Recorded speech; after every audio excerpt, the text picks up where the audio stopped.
Saluti ai nostri telespettatori, nuova puntata di Tema, ospite dello studio di Teleacras è l'avvocato Salvatore Pennica. Buonasera. Nelle vesti non di avvocato in tale occasione, bensì di probabile candidato a sindaco di Agrigento. Uso il termine probabile, correttamente, avvocato Pennica? Assolutamente sì, molto correttamente. Ecco, il termine probabile nel suo significato allude ad una condizione. E allora, subito al dunque, quale sarebbe o sarebbero le condizioni per le quali lei scioglierebbe la riserva a candidarsi a sindaco di Agrigento alle prossime amministrative tra poco più di 2 mesi?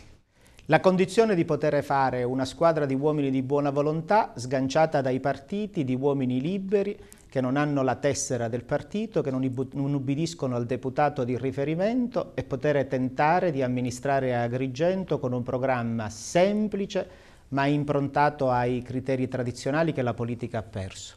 Il criterio di legalità, il criterio di libertà delle coscienze e il criterio della onestà. Avvocato Pennica, lei è stato tra i promotori ed è socio del movimento politico Epolis. Partecipa costantemente alle riunioni politiche dello stesso movimento, peraltro spesso itineranti in città per ascoltare, per recepire le istanze dei cittadini. Sicuramente una iniziativa di contatto con il territorio particolarmente lodevole. Ecco, la promozione, l'adesione al movimento politico Epolis di Agrigento da parte sua è stata, almeno nelle intenzioni, una sorta di trampolino di lancio verso il coinvolgimento di un raggio di interesse politico e sociale più ampio, oppure no? E se è stata un trampolino di lancio, il raggio di interesse si è in un certo qual modo ampliato? Ho aderito ad Epolis perché è un'associazione apartitica, fatta da uomini che sposano il metodo della partecipazione democratica e quindi si presentano dopo aver chiuso uffici, aziende, studi presso diciamo, i quartieri e tentano di interpretare, di discutere attraverso il metodo democratico le istanze che provengono dal basso. Non sono tra i promotori perché farei un torto a chi è un promotore, perché c'è un portavoce, un presidente che sono particolarmente impegnati.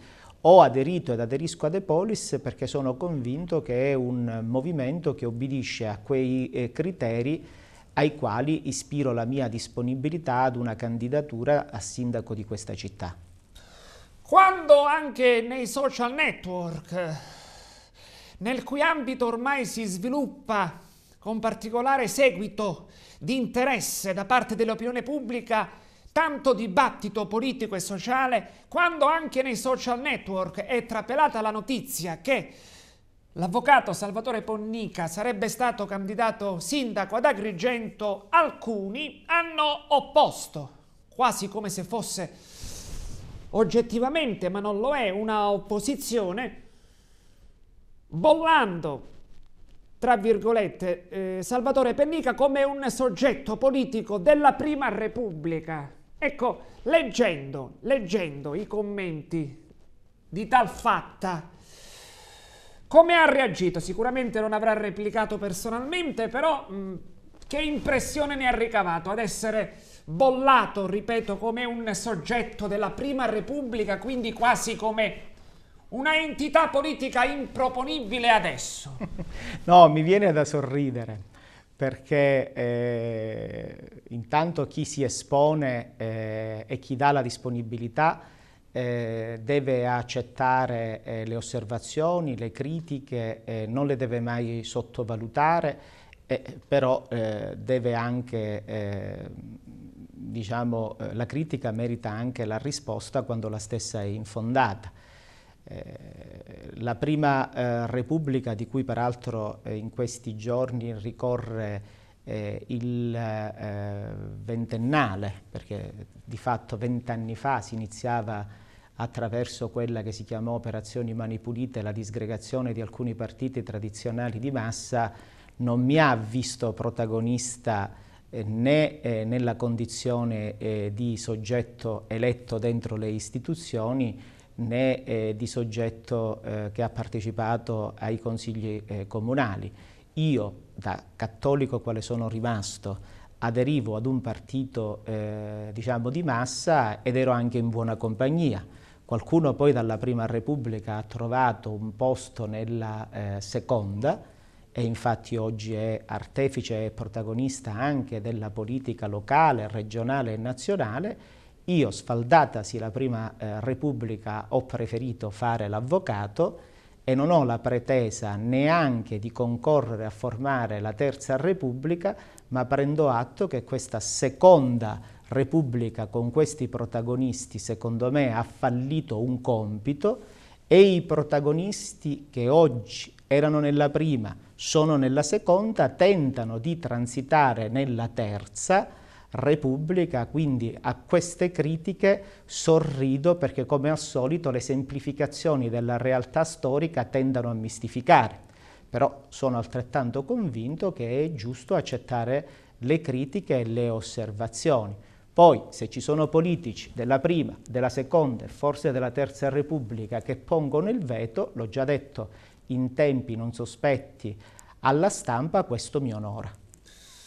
Avvocato Pennica, dal 1993 in poi, da quando è entrata in vigore la legge sulla elezione diretta del sindaco, ad Agrigento, Calogero Sodano, poi Aldo Piazza e poi ancora Marco Zambuto sicuramente non hanno goduto di una vita felice. Ecco, la sindacatura d'Agrigento ha sempre rappresentato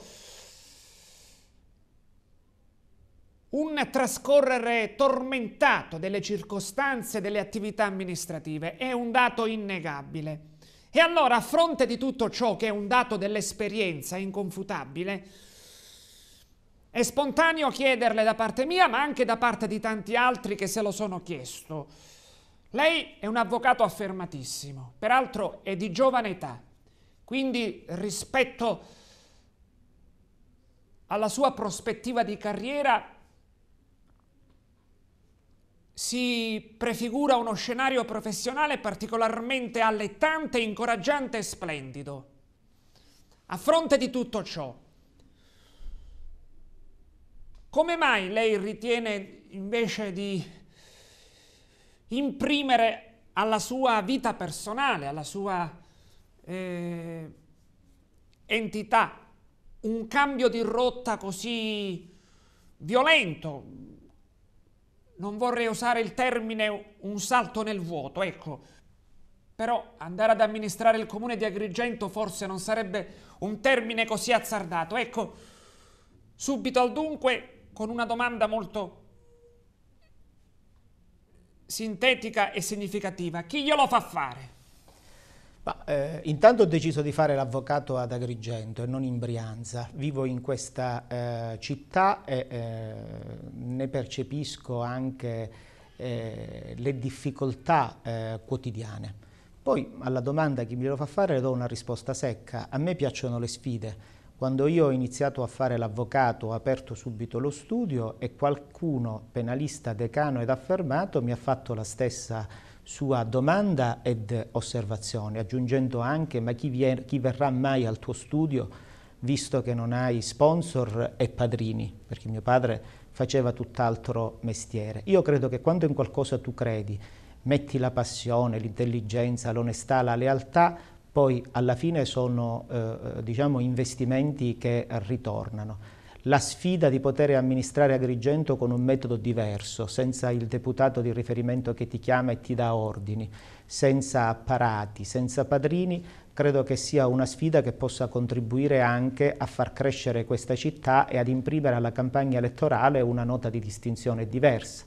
Qui siamo stati sempre abituati ad avere sindaci che sono stati espressioni di aggregazioni politiche, chissà che non ci possa essere un'inversione di tendenza e si possa eleggere un sindaco che al contrario ha in questo momento il non gradimento della politica ufficiale in termini di disponibilità, anzi viene visto quasi come non una risorsa ma una minaccia. Minaccia perché? Perché ha deciso di andare in televisione e di parlare senza prima concordare col deputato di riferimento.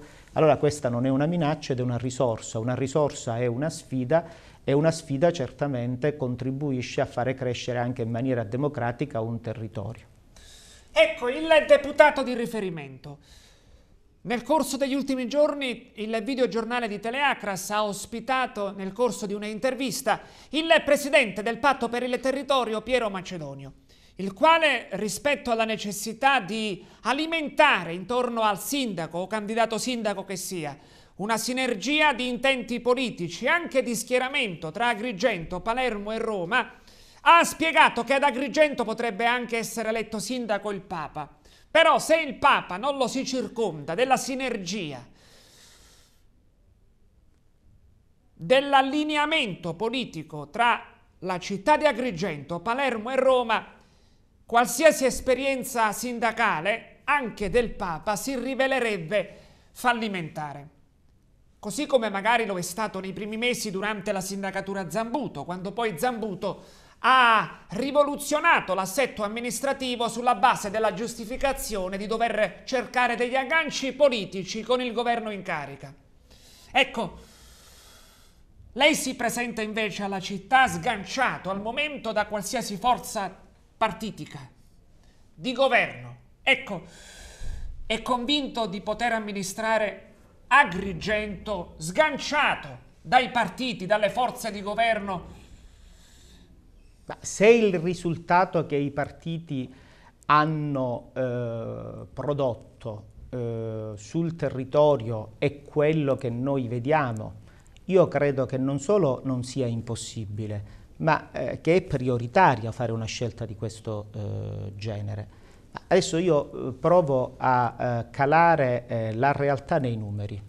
Noi abbiamo avuto nel territorio di Agrigento uomini di governo regionale estremamente rappresentativi a tutti i livelli, vice ministri di governi nazionali, ministri della Repubblica, segretari di partito rappresentativi a livello nazionale e uomini politici impegnati nel Parlamento e nelle istituzioni in maniera pregnante. Sono riusciti mai a creare un sistema di sinergia, come lei dice, per poter avere alla fine un vantaggio per Agrigento? Io credo che la domanda ha la risposta nell'assenza dei grandi progetti, perché bisogna fare una differenza tra amministrare un comune e quindi organizzare i servizi e fare interfacciare il comune con la politica che deve poi creare il volano dei finanziamenti. Allora, vi è stato in questa azione sinergica una delle due parti che non ha fatto il proprio dovere. O il comune non ha presentato i progetti o la politica non è stata mai per il comune di Agrigento pari alla forza che ha dimostrato. E allora io credo che questa leitmotiv non si può amministrare Agrigento senza il rapporto con gli eletti, deve o merita una constatazione. Visto che Agrigento fino adesso è stata invasa dalla presenza dei politici che a Roma contano, che a Palermo determinano le sorti del governo regionale, e Agrigento è nella condizione in cui il 34% dei giovani dai 18 ai 32 anni sono in attesa della prima occupazione, e allora si può anche immaginare che la politica ha fallito il suo compito e la sua missione, e si può anche immaginare che gli agrigentini di buona volontà possano riappropriarsi dell'ente comune, non immaginando grandissime sinergie con la politica inadempiente, latitante e fallimentare,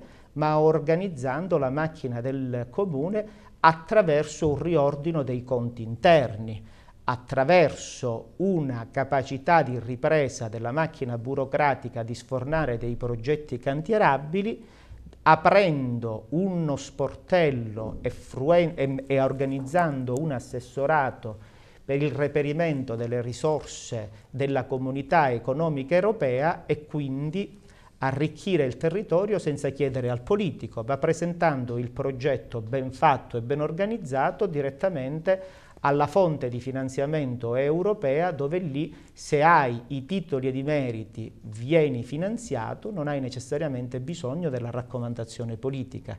Perché non dobbiamo scrollarci da dosso questo complesso, che senza il rapporto col deputato non si riesce ad organizzare alcunché? Agrigento ha dei talenti anche professionali che sono andati avanti nella propria condizione soggettiva senza la mattina doversi rapportare col deputato di riferimento, eppure sono diventati imprenditori di successo, professionisti di successo, medici di successo. Secondo me la politica dovrebbe in questo momento essere ridimensionata al ruolo che le è proprio, non invadere tutti i campi, e la politica non dovrebbe neanche invadere i campi di queste elezioni comunali. Dovremmo cercare di sprigionare le energie libere.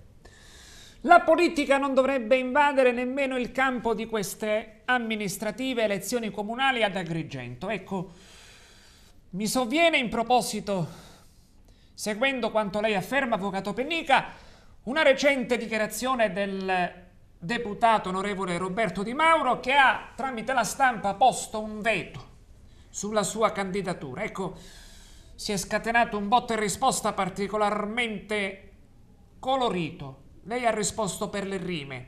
Sì, io ho detto che non ho mai incontrato Di Mauro, non lo conosco, ricordo che era il sindaco delle Somme Urgenze, che poi ha avuto un impegno nella Democrazia Cristiana, poi è transitato nel CCD, poi credo anche in un altro partito per approdare all'MPA. L'ho sempre seguito dalle cronache giornalistiche, non so di che natura sia il suo veto. Se è un veto di natura personale e politica mi onora, perché oggettivamente siamo distinti e distanti. Detto questo, io ho massimo rispetto per chi da 30 anni fa politica e la fa come professione, è una scelta di vita. Anzi, sotto questo aspetto lui è esemplare, perché nonostante il transito tra la Prima e la Seconda Repubblica è sempre presente, sarà presente probabilmente anche nella Terza Repubblica, ma non è assolutamente reato potersi distinguere da Di Mauro. Quindi Di Mauro ponga il veto, non mi condiziona, io vado avanti per la mia strada. Di Mauro avrà le truppe cambellate dei voti, io ho semplicemente la risorsa della mia libertà e della mia intelligenza che non potrà comprimere né Di Mauro né altri. È finito il tempo in cui il feudalesimo politico poteva tenere sotto gioco tutti. C'è gente che è libera da un punto di vista economico, è libera dal punto di vista dell'esercizio della propria vita e la esercita pienamente. Quindi io non temo Di Mauro come non temo nessun veto da parte dei politici. Peraltro, l'onorevole Di Mauro, quindi il Movimento per le Autonomie, ultimamente sembra convergere sulla candidatura, insieme al Partito Democratico, a favore dell'avvocato Nicola Grillo. Alla griglia di partenza, se dovessero restare così le cose come sono adesso, sareste 4 avvocati più Calogero Miccichè, l'avvocato Zambuto, l'avvocato Arnone, l'avvocato Pennica e l'avvocato Grillo. Ecco, un poker di avvocati. E qualcuno sul web fa una battuta simpaticissima, manca solo lo psichiatra, perché secondo qualcuno si dice che secondo un vecchio adagio che lo psichiatra, però lo dico garbatamente, è un folle mancato, e secondo altri l'avvocato penalista è un delinquente mancato. Quindi siccome siamo 3 avvocati penalisti mi viene Potrebbe la battuta... candidarsi Fausto D'Alessandro. Magari, a quel punto guardi, lo dico pubblicamente da questa emittente, ove si dovesse candidare Fausto D'Alessandro, io farei 3 passi indietro, perché Fausto D'Alessandro incarna la figura dell'uomo e del professionista che io voterei ad occhi chiusi, proprio perché è autonomo, libero, non coercibile, con una storia personale di impegno politico, è stato in 30 anni in consiglio comunale, esemplare, mai ricevuto un avviso di garanzia, una persona di una onestà e rettitudine di quelli che si dice un tempo all'antica. Nonostante la sua età, se oggi si candidasse sarebbe secondo me un faro per tutti i giovani che vogliono affacciarsi alla politica secondo i valori della onestà e della rettitudine che D'Alessandro incarna. Detto questo, Nicola Grillo è il presidente della Camera Penale, è un ottimo professionista, è un mio fraterno amico e a lui auguro diciamo, tutta la fortuna di questo mondo. È vero, abbiamo un comune denominatore, entrambi siamo avvocati ed entrambi siamo penalisti, lui peraltro con una tradizione familiare che io non ho. C'è tra di noi una distinzione, lui è il candidato di Di Mauro e io non sono il candidato di Di Mauro, né eventualmente, ove Di Mauro dovesse proporre con me un ragionamento basato su un rapporto di supremazia e non di parità, io non accetterei mai. Ecco, riguardo la sua eventuale squadra di governo, sempre mantenendo come punto di riferimento, come punta del compasso il movimento Epolis, ecco, quali sarebbero i criteri ai quali ispirerebbe il suo modus di procedere?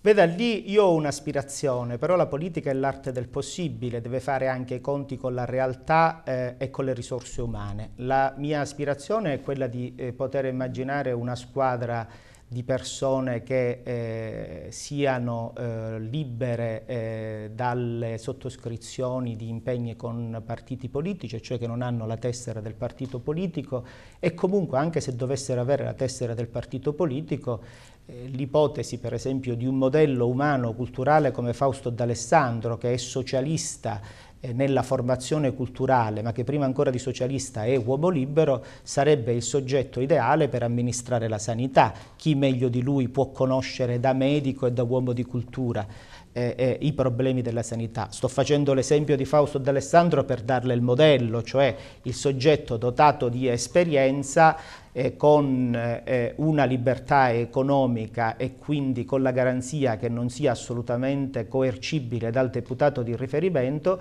e che si occupi di un settore della pubblica amministrazione con i criteri che ispirano poi la candidatura di un sindaco che vorrebbe rappresentare la società civile. Questa è l'aspirazione. Poi devo constatare che purtroppo c'è una società civile fatta di ordini professionali, di soggetti che hanno un certo timore ad esporsi con un ragionamento di chiarezza e di libertà rispetto alla politica, perché qua la politica condiziona molti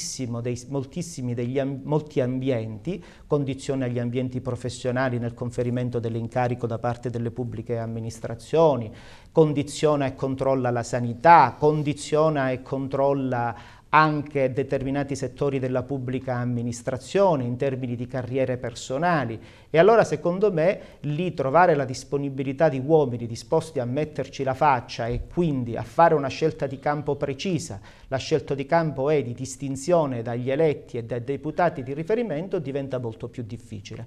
Questa è una sfida che non deve fare abbassare la guardia, ma in questo senso io ho trovato in Epolis un movimento che è disposto ad interpretare questa sfida, quindi guarderei dentro Epolis, ma non solo dentro Epolis. Io ho seguito con estremo interesse ciò che è avvenuto per esempio nel quartiere di Villa Seta, i manifesti che si sono stati appesi a Villa Seta e ad Agrigento, dal tenore qui Villa Seta chiama Agrigento, siamo stufi delle promesse dei politici e delle solite diciamo passerelle, vogliamo assolutamente impegnarci in prima persona e risolvere il problema del nostro quartiere. Sono assolutamente interessato a ciò che avviene nelle periferie delle città. Io per esempio immaginerei una squadra fatta di gente che possa dai quartieri essere presente in giunta per poter rappresentare la esigenza della frazione di Giardina Gallotti, di Montaperto, di San Gregorio, di Cannatello, di Villa Seta. Il metodo è dire agli agrigentini, senza avere il timore di, come vorrei dire, disturbare i grandi manovratori, che sono questi deputati da 20.000 euro al mese, organizziamo noi, che abbiamo le nostre professioni ed i nostri studi professionali, una squadra che possa concorrere insieme ai rappresentanti dei partiti o in alternativa ai rappresentanti dei partiti ad amministrare Agrigento, riappropriandoci della agrigentinità. Poi sa, le sfide si possono vincere, si possono perdere, però è estremamente importante non omologarsi. Perché omologarsi nel 2012? Per avere altri 5 anni come i 15 anni che ci hanno preceduto? Ecco, Avvocato Pennica, come valuta politicamente, qual è la sua opinione nel merito al tale ipotetica al momento alleanza politica ed elettorale tra Partito Democratico e Movimento per l'Autonomia sulla candidatura di Nicola Grillo, estendibile probabilmente anche, e lo sarà estesa molto probabilmente, anche a Future Libertà e Grande Sud? Quindi consegnando l'esclusiva della sinistra da una parte a Calogero Mici, che è quindi SEL, IDV e Federazione della Sinistra, e in un certo qual modo disgregando il centro, perché poi l'UDC insieme all'API sarebbe insieme a Zambuto. Ma l'alleanza che sostiene l'avvocato Grillo, che è un ottimo candidato, un ottimo professionista, è l'alleanza che è in maggioranza nel governo della regione. Inutile dire che questa alleanza ha un socio di maggioranza, che è l'onorevole Roberto Di Mauro, perché è il deputato di riferimento del territorio. E quindi Roberto Di Mauro ha all'interno della coalizione una sorta di diritto di scelta, perché chiaramente, lo ricordo a me stesso, 5 anni fa lui aveva un proprio candidato che poi è stato battuto da Zambuto. Quindi l'alleanza governata dall'onorevole Di Mauro è l'alleanza che poi è gradita al governo lombardo. Quel governo lombardo che peraltro, e questo è un particolare da non tralasciare, è graditissimo ad un altro candidato sindaco, che è l'avvocato Arnone, perché l'avvocato Arnone è stato al congresso dell'MPA a parlare in difesa di Lombardo quando Lombardo era indagato per concorso esterno in associazione mafiosa dalla Procura della Repubblica di Catania. Veda, ad Agrigento succedono determinate cose che sono tutte da decifrare. C'è Arnone che ha fatto una crociata contro il procuratore della Repubblica che indagava Lombardo, e lo ha fatto con la visibilità che gli è nota, non trincerandosi dietro alchimie politiche. E questa alleanza tra Di Mauro, che porta il candidato collega Grillo, e dall'altra parte Arnone, e secondo me presenta degli aspetti di similitudine che poi in campagna elettorale usciranno probabilmente allo scoperto in maniera anche un po' più chiara di quella attuale. Poi c'è l'alleanza che dovrebbe, e lì il condizionale è d'obbligo perché gli equilibri nazionali sono tutti in movimento, sostenere Zambuto. Ma non dimentichiamo che Zambuto è un uscente, quindi secondo me senza l'UDC o con l'UDC è un soggetto che è stato presente 5 anni ad amministrare e ha il dovere di riproporsi agli agrigentini, anche se l'UDC, come pubblicava ieri il Foglio, dovesse eventualmente fare un'alleanza con il PDL di Alfano. Secondo me Zambuto è sostenuto certamente dal patto del territorio e da ciò che ha fatto nel corso di questi 5 anni e si presenta. Poi c'è Arnone, che gioca la sua partita anche con una certa, secondo me, maturità politica. Voi avete visto che Arnone negli ultimi giorni riprende anche un atteggiamento più moderato, meno di protesta, più di proposta politica. Arnone è consapevole del suo rapporto con Lumia, Arnone è consapevole del rapporto che lega Lombardo con Lumia, e quindi Arnone si gioca anche una battaglia da politico veterano qual è, perché 30 anni che fa politica, immaginandosi di arrivare al ballottaggio. E poi c'è Lillo Micichè, che in questo contesto è quello che mantiene la barra del timone in maniera assolutamente solida, perché ha una cultura politica ed una diciamo anche formazione che lo vede oggettivamente incompatibile con Di Mauro, e quindi Obtorto Collo accetta l'alleanza di Di Mauro con il PD, ma si distingue e credo che rappresenti un elemento di coerenza e di novità. Poi vi sarà anche la lista del PDL, che secondo me farà la operazione di immaginare di sposare un candidato della società civile. In questi giorni si fa il nome di un apprezzatissimo chirurgo sul quale non si può che dire solo ed esclusivamente bene. E poi in questo contesto vi può essere anche una squadra di cittadini liberi, consapevoli che non appartengono a nessuna nomenclatura e che vogliono concorrere rivolgendosi alla città di Agrigento per fare interpretare all'elettore il proprio futuro ed il proprio destino, perché ricordiamolo, si vota sì con un'unica scheda, ma l'elettore dovrà mettere il nome nella lista per scegliere il consigliere comunale e quindi potrà scegliere il consigliere comunale che appartiene alla lista di partito tradizionale.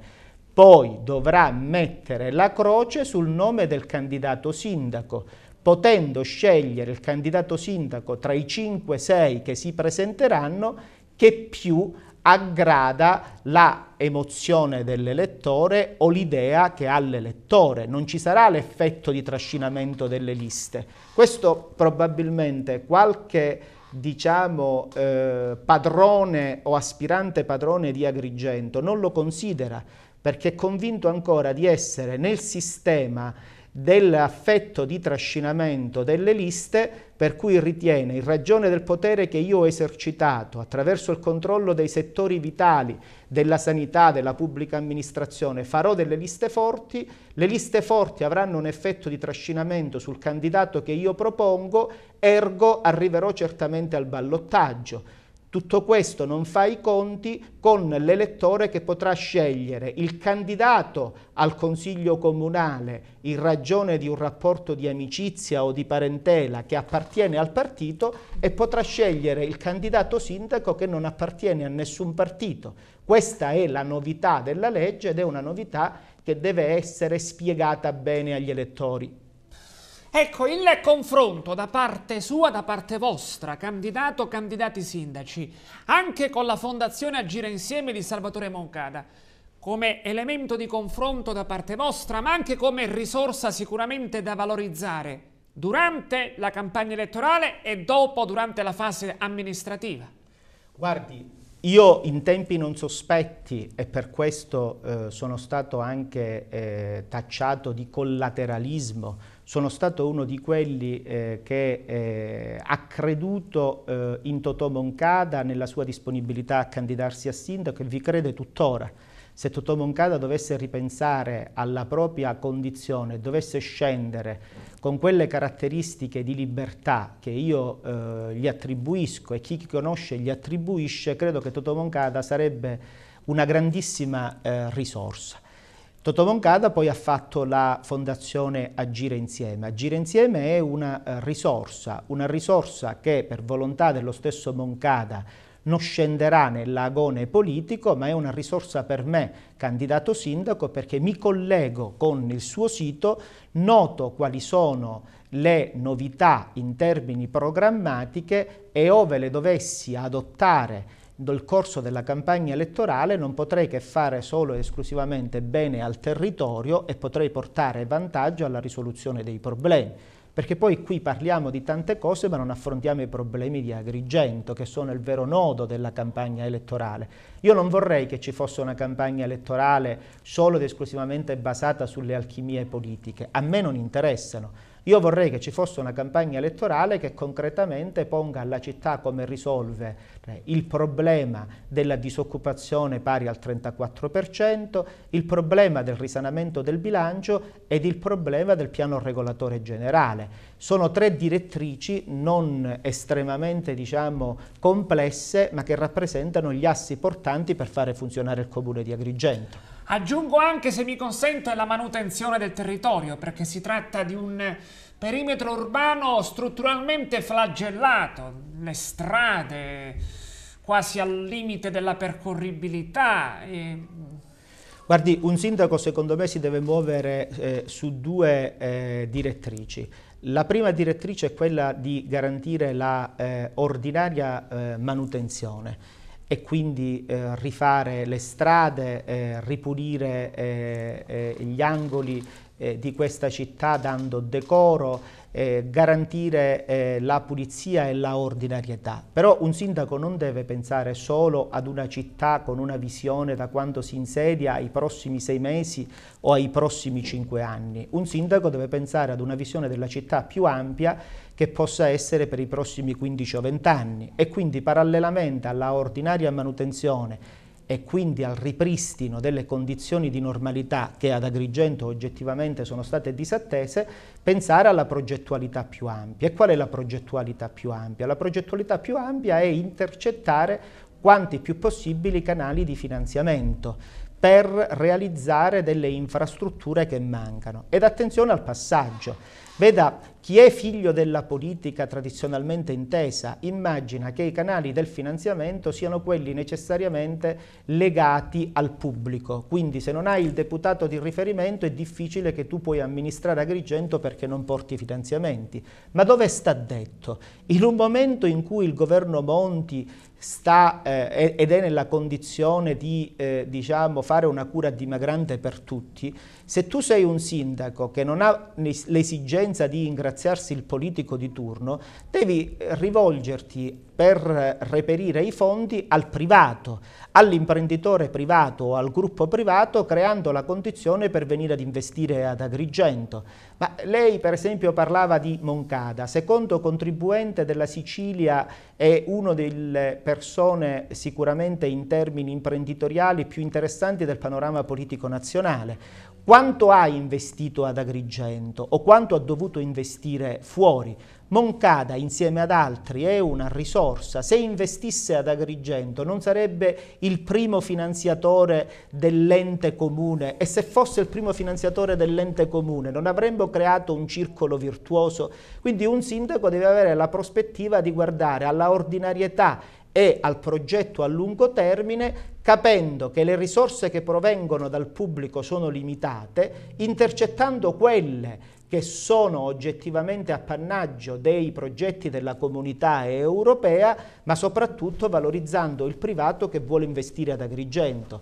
E l'investitore privato cosa ha bisogno? Ha bisogno di una burocrazia molto snella e quindi di un comune che non si perda nelle pastoie burocratiche e che rilasci in tempi brevi licenze e autorizzazioni, ed aggiungo io, possibilmente senza pagare la tangente al funzionario di turno e quindi con un rapporto diretto all'americana con il sindaco.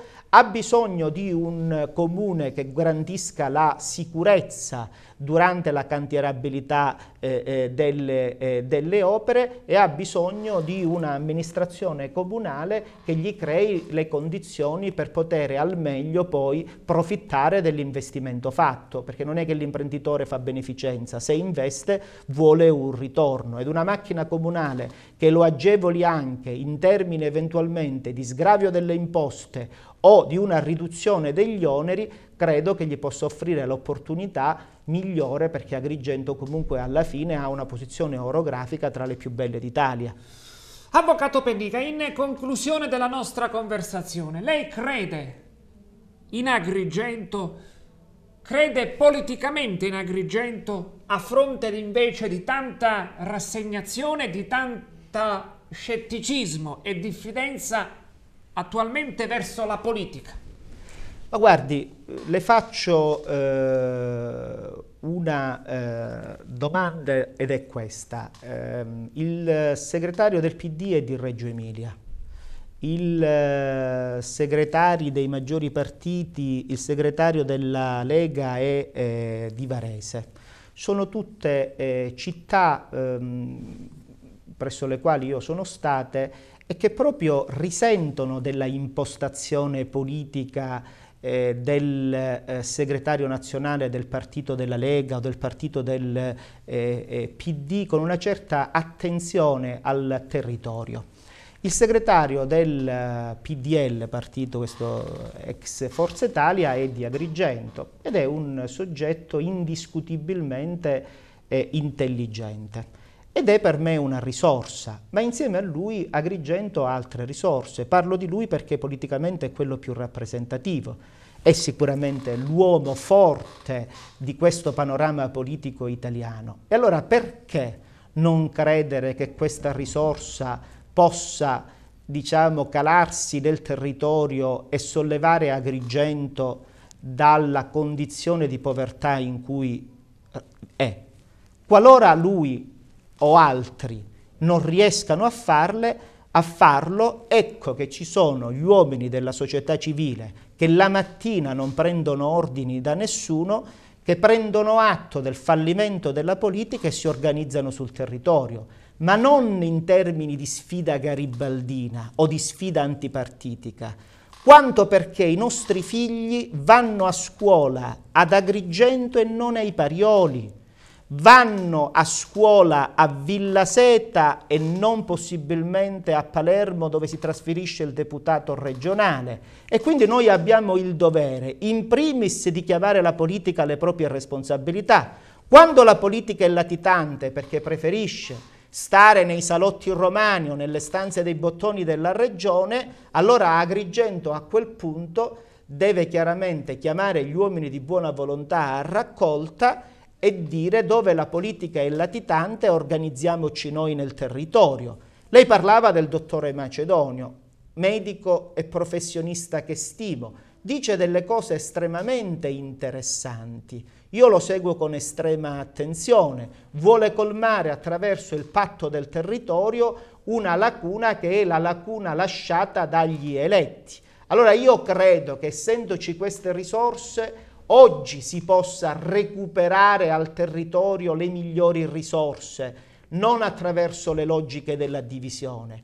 E quindi io torno al concetto mio di disponibilità. Io sono disposto a fare 4 passi indietro e a continuare quella beneaugurante professione di avvocato al quale lei mi richiamava, se oggettivamente il luogo della partitocrazia che vuole a tutti i costi controllare in maniera asfittica la pubblica amministrazione, ci sia una squadra di uomini virtuosi che amministri Agrigento con i criteri di libertà. Io sarei felice a stare più nello studio e meno in questo momento nelle piazze, nel web o nella polis a spiegare i motivi di un impegno. Però questo ci deve essere, perché se questo non c'è, noi non possiamo delegare a vita. E soprattutto, agrigentini, usciamo dal complesso che non si possa pensare così come il deputato di riferimento non pensa,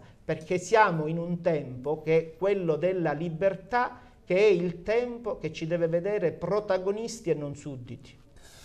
Bene, si conclude così l'odierna puntata di Tema. Io ringrazio per essere stato ospite di Teleacras l'avvocato Salvatore Pennica. Grazie a voi, grazie dell'opportunità che mi avete dato di parlare senza censura. Grazie anche a voi telespettatori per la gentile e cortese attenzione. Arrivederci ad una prossima puntata di Tema.